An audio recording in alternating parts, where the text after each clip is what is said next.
राहुल अगर wicket keeping करेंगे तो अच्छा रहेगा, बैलेंस भी बनेगा, क्योंकि आपके पास अगर ऋषभ पंत अवेलेबल है नहीं तो, कि अगर ऋषभ पंत एक पैर पर भी फिट है तो ऋषभ पंत को आना चाहिए। साल 2024 अगर किसी क्रिकेटर के लिए सबसे ज्यादा खराब गया है तो वो केएल राहुल के लिए, चाहे आईपीएल हो या ओडीआई या फिर टेस्ट फॉर्मेट। इन सारे फॉर्मेट में केएल राहुल का परफॉर्मेंस बहुत ही निराशाजनक था। लो स्ट्राइक रेट के चलते उन्हें इंडिया के T20 वर्ल्ड कप स्क्वाड में जगह नहीं मिली। इसी के बीच जहां फैंस उन्हें डिफेंसिव प्लेयर बुला रहे थे, वहीं एलएसजी के उन्होंने उन्हें सेल्फिश प्लेयर बताकर टीम से रिलीज कर दिया। पर केएल राहुल एक ऐसे प्लेयर है जिन्होंने अपनी ओडीआई डेब्यू में सेंचुरी लगाई थी।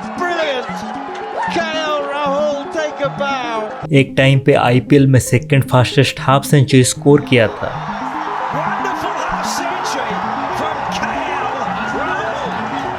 तो फिर ऐसा क्या हो गया जो उन्हें T20 टीम से ड्रॉप कर दिया गया है? एक टाइम पे जिस प्लेयर को धोनी की रिप्लेसमेंट के तौर पे देखा जा रहा था, आज उन्हें सेल्फिश और डिफेंसिव बैट्समैन बोला जा रहा है। अपने डेब्यू के 20 इनिंग्स में जिस प्लेयर ने तीनों फॉर्मेट में सेंचुरी का रिकॉर्ड अपने नाम कर दिया था, आज उस प्लेयर को तीनों फॉर्मेट से ड्रॉप करने की बात हो रही है। इसके पीछे 3 मेजर रीजन है। लगे हाथ एक रीजन बीसीसीआई भी है। कैसे बीसीसीआई ने एक वर्ल्ड क्लास प्लेयर को अपने फायदे के लिए बर्बाद करके रख दिया है, ये वीडियो उसी के बारे में है।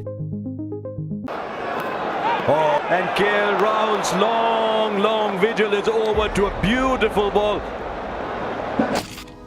ये वो मोमेंट था जिसके बाद केएल राहुल का डाउनफॉल होना शुरू हो गया। फैंस ने इंडिया के हारने का ब्लेम केएल राहुल को देने लगे। इन सारे क्रिटिसिज्म का इफेक्ट उनके आईपीएल के परफॉर्मेंस के ऊपर दिखने लगा। बात यहाँ तक चली गई कि एलएसजी के ओनर संजीव गोयनका ने मैच खत्म होते ही कैमरे के सामने केएल राहुल के ऊपर बरस पड़े।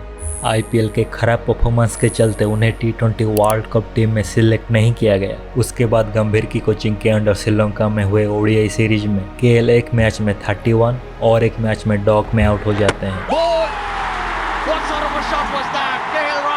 खराब परफॉर्मेंस के कारण उन्हें थर्ड मैच से ड्रॉप कर दिया जाता है। फिर से आने वाली न्यूजीलैंड के खिलाफ टेस्ट सीरीज में फर्स्ट इनिंग्स में 0 और 12 स्कोर करके आउट हो जाने के बाद उन्हें आने वाले सीरीज में नहीं खिलाया जाता है। और इसी के बीच जब आईपीएल की रिटेंशन लिस्ट आता है तो एलएसजी टीम केएल राहुल को रिलीज कर देते हैं। फिर जब एलएसजी के ओनर से इसके कारण पूछा जाता है तो वो केएल राहुल को सेल्फिश प्लेयर होने का आरोप लगाते हैं। इतना बड़ा आरोप, और वो भी ऑक्शन के कुछ ही दिन पहले, किसी भी प्लेयर के कैरियर के लिए अच्छा नहीं होता है। और इसका नतीजा हमें ऑक्शन टेबल पर दिखने लगता है जब केएल राहुल के लिए ज्यादातर टीम बिडिंग में इंटरेस्ट नहीं दिखाते हैं। और इसका नतीजा ये निकलता है कि वो सिर्फ 14 करोड़ में दिल्ली टीम में जाते हैं। इंडिया में अगर कोई भी प्लेयर अच्छा खेलता है तो उसे पहले इंटरनेशनल T20 डेब्यू करवाया जाता है, उसके बाद ओडीआई और फिर टेस्ट। पर केएल राहुल के केस में उल्टा था। उनका डोमेस्टिक फर्स्ट क्लास क्रिकेट में अच्छा परफॉर्मेंस को देखकर उन्हें पहले ही टेस्ट मैच में डेब्यू करवाया गया था, ऑस्ट्रेलिया में हुए बॉर्डर गावस्कर ट्रॉफी में। पर वो अपने फर्स्ट मैच की दोनों ही इनिंग्स में 1 और 3 रन पे आउट हो गए थे। लेकिन अगले इनिंग्स में उन्होंने सेंचुरी स्कोर करके सबको गलत साबित कर दिया। उसके बाद अपनी ओडीआई डेब्यू में भी सेंचुरी स्कोर किया। देखते ही देखते अपनी इंटरनेशनल डेब्यू के बस 20 इनिंग्स के अंदर ही उन्होंने 3 फॉर्मेट्स में सेंचुरी स्कोर करके अपने नाम पे ये रिकॉर्ड बनवा लिया। और आज तक भी ये रिकॉर्ड कोई नहीं तोड़ पाया है। ऐसे ही कुछ ही सालों के अंदर केएल राहुल इंडियन क्रिकेट के एक बड़े नाम बन गए। कुछ लोग तो उन्हें नेक्स्ट विराट कोहली भी कहने लगे। अगर आप उनके पर्सनल स्टार्ट्स और बैटिंग एवरेज देखोगे तो वो तीनों फॉर्मेट के बहुत ही अच्छे प्लेयर हैं। लेकिन उनका पर्सनल स्टार्ट जो चीजें नहीं बताता है वो है उनका क्रूशियल मैचेस में कोलैप्स कर जाना। चाहे वो 2019 का वर्ल्ड कप सेमीफाइनल हो या फिर 2022 का T20 वर्ल्ड कप सेमीफाइनल या फिर 2023 के ODI world cup final.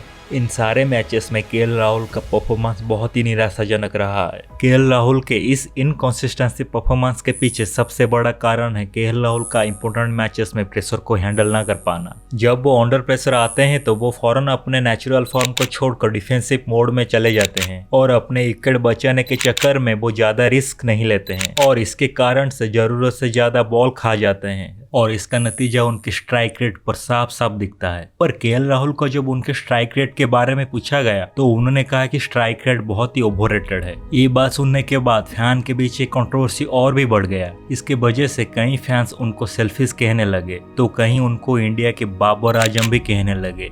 Second reason है बीसीसीआई। बीसीसीआई केएल राहुल को हमेशा बैकअप प्लेयर की तरह यूज करता है। कभी उनको रोहित के साथ ओपनिंग करने के लिए भेज दिया जाता है, तो कभी उनको कोहली के बाद मिडिल ऑर्डर संभालने के लिए भेज दिया जाता है। कोई फिक्स पोजीशन में बैटिंग ना करने की वजह से वो मेंटली और स्किल वाइज गेम कंडीशन को एडजस्ट नहीं हो पाते। बैटिंग में इस फ्लेक्सिबिलिटी जहां इंडियन टीम को बहुत एडवांटेज देता है, वहीं पे राहुल को पर्सनली आज ये प्लेयर बहुत ही डिसएडवांटेज देता है। और केएल राहुल की फिक्स बैटिंग पोजीशन ना होने के कारण वो टीम में इजीली रिप्लेसेबल है। साथ ही साथ वो एक विकेट कीपर बैट्समैन भी है और इंडियन टीम में एक से बढ़कर एक विकेट कीपर बैट्समैन भरे पड़े हैं। और ऋषभ पंत की होते हुए कई बार केएल राहुल को टीम में सिलेक्ट करना मुश्किल हो जाता है सिलेक्टर्स के लिए। थर्ड रीजन है उनका इंजरी। केएल 2 बार इंजरी के कारण टीम से ना चाहते हुए भी ड्रॉप हो चुके हैं और इंजरी से रिकवर होके फिर गेम में अपने बेस्ट फॉर्म में कमबैक करना बड़े से बड़े प्लेयर के लिए बहुत ही डिफिकल्ट रहा है। पर इन सब फैंस के क्रिटिसिज्म के बावजूद भी केएल राहुल ने रिसेंटली बॉर्डर गावस्कर ट्रॉफी में अच्छा परफॉर्म किया है। अब रिसेंटली एक इंटरव्यू में केएल राहुल ने कहा है कि वो इंडिया के T20 टीम में भी रिटर्न करना चाहेंगे। अब सिर्फ ये देखना बाकी रह गया है कि कब वो ओडीआई और T20 में कमबैक करेंगे।